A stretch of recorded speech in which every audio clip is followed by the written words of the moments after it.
Istighfar adalah ampunan Allah atas apa-apa yang telah kita lakukan.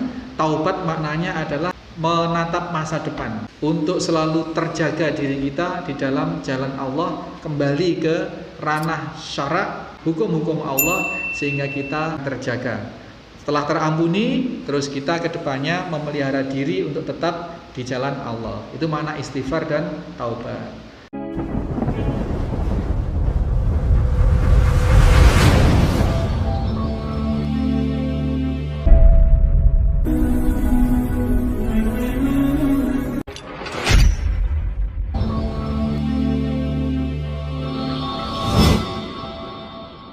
Bismillahirrahmanirrahim. Assalamualaikum warahmatullahi wabarakatuh. Innal hamdalillah nahmaduhu wa nasta'inuhu wa nastaghfiruh wa na'udzu billahi min syururi anfusina wa min sayyiati a'malina. May yahdihillahu fala mudhillalah wa may yudlil fala hadiyalah. Asyhadu an la ilaha illallah wahdahu la syarikalah. Asyhadu anna Muhammadan abduhu wa rasuluhu la nabiyya ba'dah. Allahumma salli wa sallim wa barik ala Muhammadin wa ala alihi wa sahbihi wa mawala. Qala Allah ta'ala, ya ayyuhalladzina amanu taqullaha haqqa tuqatih wa la tamutunna illa wa antum muslimun. Wa qala Allah ta'ala aidan, ya ayyuhan nas tuqarrabakumul ladzi khalaqakum min nafsin wahidah wa khalaqa minha zawjaha wa batha minhuma rijalan katsira wa nisaa wattaqullaha alladzi tasaaluna bihi wal arham innallaha kana 'alaikum raqiba. Ya ayyuhalladzina amanu taqullaha wa qulu qawlan shadida yuslih lakum a'malakum wa yaghfir lakum dzunubakum wa may yuti'illaha wa rasulahu faqad faza fawzan muttaqin. Ma'asyiral muslimin wal muslimat, jamaah salat maghrib Masjid Al Muslimun Curah Jero Situbondo, rahimani wa rahimakumullah. Kita mengkaji ayat-ayat Allah, hadis-hadis Rasulullah sallallahu alaihi wasallam dibarengi dengan niat ribat, menunggu sholat antara sholat maghrib dan sholat isya. Dan ini satu amalan yang agung, yang kesamaan keutamaan pahalanya sama dengan para prajurit di garis perbatasan ketika saat berperang. Dan keadaan kita menunggu dari antara waktu sholat satu dengan sholat yang lainnya di masjid, di musola, tempat berjamaah, ini sama nilainya, sama keutamaannya dengan amalan ribat itu. Mudah-mudahan niat kita diterima oleh Allah Subhanahu wa taala. Sholawat serta salam senantiasa kita haturkan pada junjungan kita Nabiullah Muhammad sallallahu alaihi wasallam yang telah membimbing kita, menunjukkan kita mana yang hak dan mana yang batil, yang bisa membedakan mana yang benar dan mana yang salah, yang pada gilirannya kita bisa terbimbing untuk memilih yang benar, menghindari yang salah. Tidak sebaliknya, menganggap sesuatu benar tetapi ternyata salah, atau bahkan menganggap sesuatu itu tidak benar sehingga dihindari padahal sebenarnya adalah yang benar. Ini satu kerancuan dan ini satu musibah dalam kehidupan kita beragama. Ma'asyiral muslimin rahimakumullah, kali ini kita telah memasuki bab yang kedua, kitab Riyadhus Shalihin. Dicantumkan, dipilih bab taubat dari Imam An-Nawawi rahimahullah ta'ala. Di dalam muqaddimah bab taubat ini, beliau rahimahullah ta'ala berkata, qala ulama, beliau menyitir pendapat ulama di dalam mengantarkan kita pada pengertian dan pengajaran tentang apa itu taubat. Di awal bab ini beliau menuliskan qalal ulama, telah berkata para alim. Jadi ulama itu jamak dari bentuk alim. Alim itu orang yang berilmu. Di secara lughah, secara lafdhiyah, secara arti kata, alim itu adalah orang yang berilmu. Jadi orang yang punya pengetahuan banyak tentang segala sesuatu, tentang sesuatu itu disebut alim, Pak. tentang pengetahuan tentang bikin kue misalkan, pengetahuan tentang pertanian misalkan, itu alim di bidang masing-masing. Tetapi alim yang disepakati keumuman maknanya adalah orang yang ahli, yang banyak mengetahui di bidang agama. Maka bentuk jamak dari alim adalah ulama, para orang yang mengetahui atau mumpuni, faqih di bidang agama. Berkata orang-orang alim, at-taubatu wajibun, bertaubat itu hukumnya wajib. Min kulli dzambin, dari setiap dosa. Setiap dosa, jadi setiap dosa. Jadi setiap atau semua dosa itu wajib ditaubati. Fa in kanatil maksiyata bainal abdi wa bainallahi ta'ala la ta'allaku bihaqqi adamin. Jadi apabila dosa anak Adam itu terkait dosanya kepada Allah, tidak terkait dengan anak Adam, dosanya hanya langsung kepada Allah. Falaha salah satu surutin, terhadapnya ada 3 syarat. Misalkan meninggalkan sholat, itu dosa langsung kepada Allah. Meninggalkan puasa, tidak bersabar atas musibah, itu dosa kepada Allah Subhanahu wa taala. La tata'allaku bihaqqi adamin, tidak terkait dengan hakul adam, dengan manusia yang lain. Itu syarat taubatnya ada 3, salah satu syurutin. Ahaduha, yang pertama, ayyuqli'a anil maksiyat. Pertama, meninggalkan maksiat, meninggalkan dosa. Syaratnya yang pertama nggih. Jadi kalau sudah berniat taubat, selama ini misalkan meninggalkan sholat atau melambat-lambatkan waktu sholat asar itu dirangkep atau dengan waktu maghrib. Jadi sudah menjelang maghrib baru sholat asar. Sekalian Ustadz, sekalian mandinya, sekalian wudhunya. Sholat asar nanti nunggu 2 menit langsung maghrib. Langsung. Di kampung saya namanya ini sholat sarip, Pak. Asar plus maghrib. Nah, ini melambat-lambatkan sholat. Apabila memang ada uzur yang dibenarkan oleh syara, maka tidak mengapa. Tetapi apabila memang disengaja, ini yang jadi masalah. Disengaja maksudnya tadi itu, Bu. Ya, sekalian Ustadz, kan make upnya ini juga sulit nanti make up lagi ini. Jadi sekalian asarnya itu dibelakangin, dimundurin sampai hampir maghrib. Sekalian mandinya, sekalian hapus make upnya, sekalian nanti sholat maghrib, terus make up lagi. Ini biasanya ini terjadi di acara-acara manten, acara-acara karnaval, acara-acara Agustusan, biasanya yang terjadi seperti itu. Ibu-ibu problemnya ada pada make up dan kostum biasanya. Kalau di kampung saya ini orang di sawah itu, Pak, di sawah tanggung ini Ustadz, biarlah kan asar waktunya sampai sebelum matahari tenggelam. Jadi sebelum tenggelam sedikit baru berbenah untuk sholat asar. Sholat asar selesai, bahkan belum selesai sudah maghrib. Ini dosa, Pak. Kalau diniati memang itu dosa. Maka syarat taubatnya adalah meninggalkan hal yang demikian.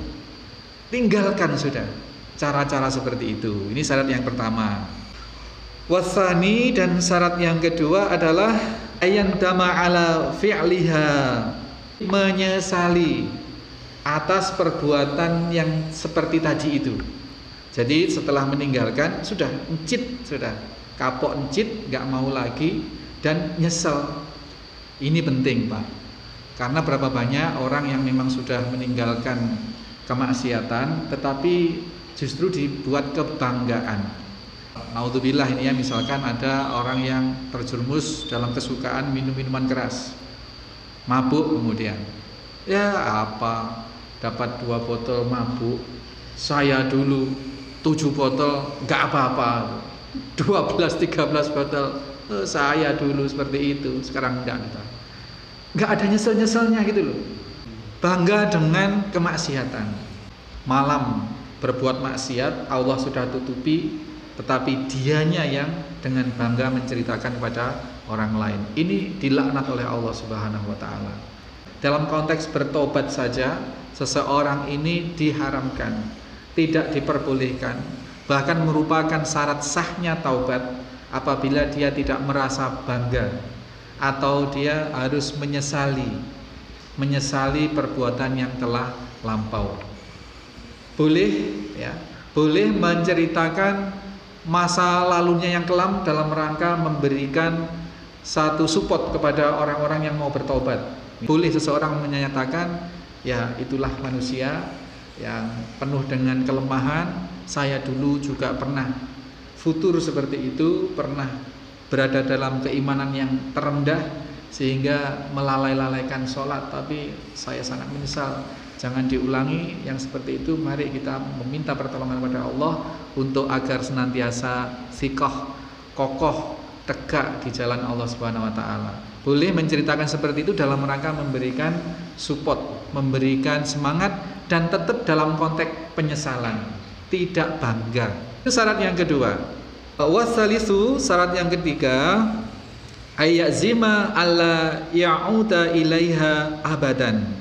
Bertekad untuk tidak lagi-lagi ya'uda ilaiha, terhadap dosa-dosa yang lalu selama-lamanya. Sudah, pokoknya bertekad. Sekarang saya contohkan yang ringan-ringan saja Pak ya, dosanya, dosa makruh minimal orang merokok. Saya punya kakak kandung. Ini saya ceritakan karena ini mengandung ibroh yang bagus. Kakak kandung, kakak saya, kakak keempat ke atas saya, lahir tahun 65. Beliau sejak remaja merokok memang. Setelah punya anak satu atau anak dua itu, setelah ya mendapat hidayah, kemudian berniat tidak merokok, lalu berazam, saya besok pagi mulai jam 7 akan berhenti merokok Pak. Nah, dia berazam, berkeinginan kuat, tapi setengah 7 itu dia masih merokok. Loh kok cek ngerokok? Loh kan jam 7 tekadnya jam 7 Pak. Dan memang Ma'asyiral muslimin rahimani wa rahimallah, jam 7 persis sampai hari ini sudah berjalan berapa puluh tahun, sekitar 30 tahun sampai hari ini. Alhamdulillah jauh dari yang namanya rokok, meninggalkan selama-lamanya.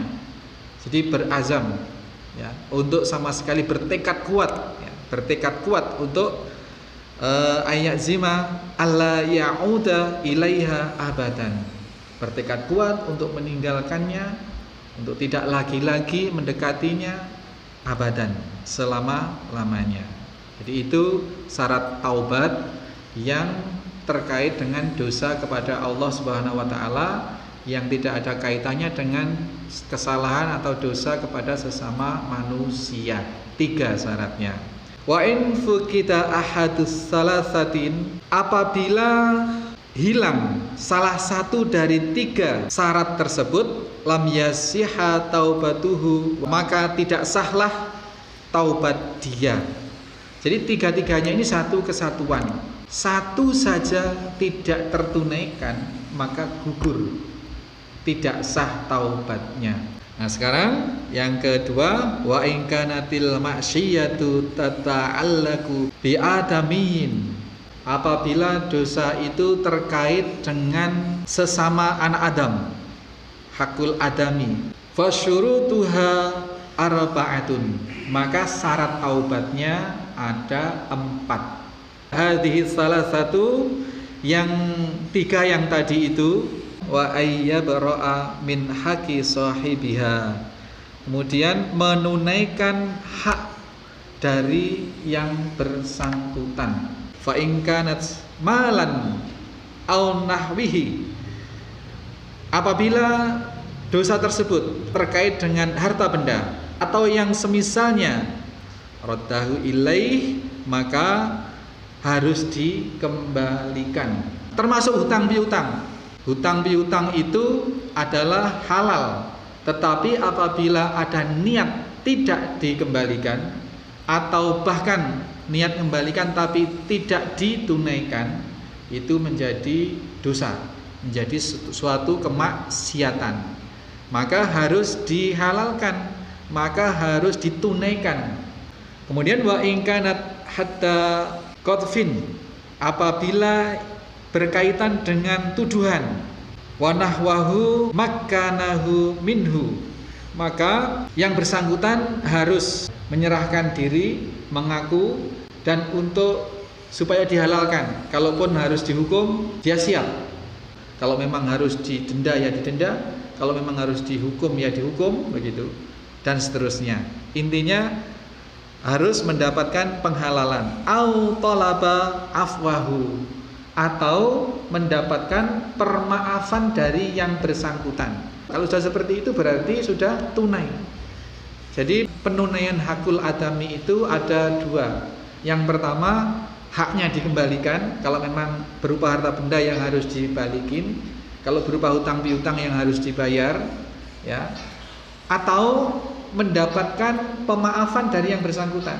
Jadi orang mencuri, ngaku, orang berhutang, kemudian terang-terangan ngomong, ya, tidak bisa mengembalikan, saya terserah sampean, saya sampean apakan, apa saya harus kerja di rumah sampean dengan kerjaan apa, yang penting hutang saya bisa lunas, yang penting barang yang saya curi dulu bisa halal. Atau tidak seperti itu tapi diikhlaskan, ya sudah, yang sudah ya sudah, saya ikhlaskan, yang sampai curi dulu saya halalkan. Ya sudah, sampai tidak mampu, sampai berani jujur terus terang, hutang sampean sudahlah, saya anggap sedekah ke sampean. Itu Masya Allah. Wa in kana ghibatan, apabila ia berupa ghibah. Bu, ini khusus Bu. Istahallahu minha, maka wajib mendapat penghalalan dari yang dighibah. Caranya tadi itu, terus terang, cari orangnya, minta maaf. Ustadz, bagaimana kalau orang yang saya ghibah sudah mati, atau orang yang saya ghibah sudah transmigrasi dan nggak ketemu alamatnya, nggak ada yang bisa dimintai nomor WA-nya, begitu, bagaimana caranya? Nah, itu caranya, ini penting. Caranya diantaranya adalah di mana tempat kita dulu menghibah, di situ pula kita merevisi, meralat. Ghibah itu gini, ini harus diperjelas ya. Ghibah itu ngomong fakta kejelekan orang, yang apabila orang yang bersangkutan itu mendengar, dia tidak senang. Itu ghibah. Bukan mengada-ada. Oh, ini ngomongin kejelekan orang nih, ghibah. Oh enggak Ustadz, ini bener, ini apa adanya saya ngomong. Lah iya, apa adanya itu yang ghibah. Kalau yang enggak apa adanya itu fitnah, itu lebih besar lagi dosanya. Kalau ghibah itu naudzubillah, dosanya nanti di akhirat orang yang kita ghibahi itu dirupakan. Allah menciptakan bangkai, dirupakan orang yang kita ghibahi itu, terus dipaksa kita untuk makan bangkainya saudara yang kita ghibah itu. Naudzubillah, mudah-mudahan kita punya kesempatan waktu dan umur apabila kita telah terjerumus dalam dosa-dosa ghibah seperti ini, kita masih Allah beri kesempatan untuk menghalalkan ini dengan cara-cara yang memang Allah syariatkan. Kita ditakdirkan oleh Allah diketemukan dengan orang yang kita ghibah dan kemudian saling memaafkan, atau kita ditunjukkan jalan yang lain yang membuat dosa ghibah kita terhapuskan. Wa yajibu ayyatuba min jami'id dzunub. Ya, jadi wajib hukumnya untuk bertaubat dari semua dosa-dosa. Jadi bertaubat itu tidak boleh kasuistik, Pak. Kalau kasuistik itu misalkan dosa meninggalkan sholat, ya sudah bertaubat dari meninggalkan sholat. Maka dosa meninggalkan puasanya belum tertaubati, belum terampuni. Maka di sini kewajibannya adalah bertaubat terhadap semua dosa-dosa besar yang telah dilakukan. Ya sama Pak, kalau misalkan puasa Ramadannya genep jangkep, tetapi tidak merasa butuh meninggalkan dosa-dosa yang selama ini dilakukan, berarti dia tidak taubat dari dosa-dosa tertentu, maka itu masih menghalangi kita menjadi orang yang terampuni oleh Allah Subhanahu wa taala. Fa in taba mim ba'diha, Apabila telah bertaubat dari sebagian dosa, maka telah sah taubatuhu inda ahlil haqqi min dzalika dzambi. Apabila taubatnya itu atas sebagian dosa yang dilakukan, seperti yang kita katakan tadi, maka dosa yang tersebut itu sah taubatnya. Taubat meninggalkan sholat, ya sudah sah taubat meninggalkan sholatnya. Wa baqiya alaihil baqi, tetapi dia masih memiliki sisa dosa-dosa atas dosa yang lain. Dosanya meninggalkan sholat, meninggalkan puasa, hibah, dan seterusnya. Sah-sah saja taubat atas item-item dosa, persatuan dosa sah. Tetapi apabila ada item dosa yang belum ditaubati, maka dia masih menjadi sisa dosa yang masih belum Allah ampuni. Wa qad tadhaharat dalailul kitabi was sunnati wa ijma'il ummati ala wujubit taubat. Kemudian masih sangat banyak dalil-dalil dari kitab Al-Quran dan sunnah hadis-hadis dan kesepakatan ijma'ul ummah terhadap wajibnya bertaubat. Nah, di antara dalil yang dimaksud dari Al-Quran maupun dari As-Sunnah maupun dari ijma' yang kita sampaikan ini singkat saja. Beberapa ayat yang dinukil oleh Imam An-Nawawi adalah kalau Allah Ta'ala dari surah An-Nur ayat 31 dinyatakan watubu ilallahi jami'an, dan bertaubatlah kalian kepada Allah seluruhnya, ayyuhal mu'minun la'allakum tuflihun, wahai orang-orang yang beriman, mudah-mudahan kalian memperoleh atau termasuk dalam orang-orang yang beruntung. Jadi yang disuruh bertaubat ternyata ayyuhal mu'minun, Pak. Jadi orang yang punya keyakinan saja. Karena berapa banyak orang yang KTP-nya Islam tetapi tidak memiliki keyakinan terhadap nilai-nilai, terhadap kaidah-kaidah Islam. Maka yang disebut di sini adalah ayyuhal mu'minun la'allakum tuflihun. Di surat An-Nur 31. Wa qala ta'ala, dan telah berkata Allah Ta'ala di dalam surat yang lain, dalam surat Hud ayat 3, istaghfiru rabbakum tsumma tubu ilaihi, beristighfarlah kepada Rabb kalian, kemudian bertaubatlah kepadanya. Ini ada dua terminologi, istighfar dan taubat. Ya, kita perlu sampaikan agar jelas ya. Imam Ibnul Qayyim menyatakan bahwa apabila istighfar dan taubat itu disebutkan secara sendiri-sendiri, maka maknanya sama, adalah memohon ampunan kepada Allah Subhanahu wa Ta'ala.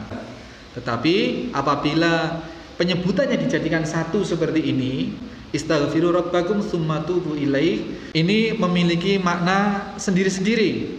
Istighfar itu dari asal katanya adalah al-nighfar atau nighfarun, itu adalah helm prajurit perang. Maka secara maknawiyahnya helm itu untuk melindungi kepala, untuk melindungi keselamatan orang yang memakai. Nah, istighfar secara maknawiyah adalah melindungi diri dari ancaman siksa Allah dengan cara kita harus mendapatkan ampunan dari Allah atas dosa-dosa yang telah kita lakukan. Nah, kemudian kalau taubat itu dari kata taba yatubu taubatan, maknanya adalah roja'a, kembali. Jadi orang yang kembali dari kemaksiatan kepada Allah Subhanahu wa Ta'ala, balik pulang kembali kepada aturan-aturan Allah Subhanahu wa Ta'ala. Jadi maknanya istighfar adalah ampunan Allah atas apa-apa yang telah kita lakukan. Taubat maknanya adalah kita menatap masa depan untuk selalu terjaga diri kita di dalam jalan Allah, kembali ke ranah syarak, ke ranah hukum-hukum Allah, sehingga kita akan terjaga. Setelah terampuni, terus kita kedepannya memelihara diri untuk tetap di jalan Allah. Itu makna istighfar dan taubat. Paham ya sampai sini? Sekilas ya. Kalau nggak dicatat memang seperti itu nanti. Kalau nggak dicatat, ya mudah-mudahan nggak keluar masjid, nggak hilang. Kalau dicatat, insya Allah ya. Kemudian satu lagi yang dicantumkan oleh Al-Imam An-Nawawi di dalam muqaddimah ini adalah firman Allah, wa qala ta'ala Ya ayyuhalladzina amanu tubu ilallahi taubatan nasuha. Itu di dalam surat At-Tahrim ayat 8. Wahai orang-orang yang beriman, sekali lagi, kembali lagi Allah menyebutnya ini ya ayyuhalladzina amanu tubu ilallahi taubatan nasuha.